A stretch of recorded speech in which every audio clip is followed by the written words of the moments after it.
আসসালামু আলাইকুম রহমতুল্লাহি বারাকাতু।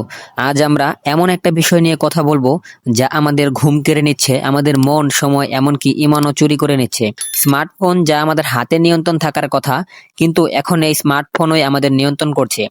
ইসলাম কি বলে এ বিষয়ে?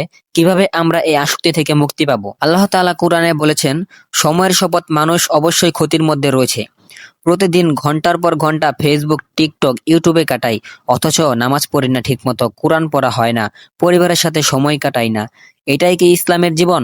রাসূল সাল্লাল্লাহু আলাইহি সাল্লাম বলেছেন, আখের জামানায় এমন সময় আসবে যখন মানুষের চোখ হবে ফিতনার দরজা। আজ চোখ খুললে হারাম ছবি, হারাম ভিডিও, গান, নাচ সব সামনে এসে পড়ে। এগুলো শুধু চোখে না, হৃদয়েও দাগ ফেলে দেয়। আস্তে আস্তে আমাদের গুনাহে নিমজ্জিত করে। আমরা কি জানি না এক নজর হারাম দেখা চোখকে জাহান্নামে নিয়ে যেতে পারে?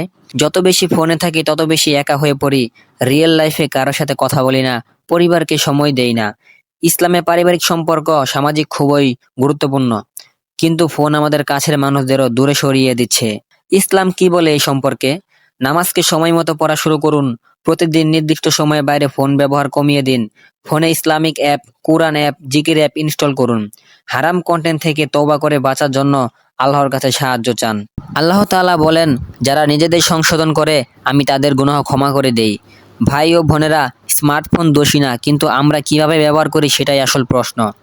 আজ থেকে সিদ্ধান্ত নিয়ে স্মার্টফোনকে ইমানের শত্রু নয়, বরং দিন শেখার মাধ্যমে বানাবো।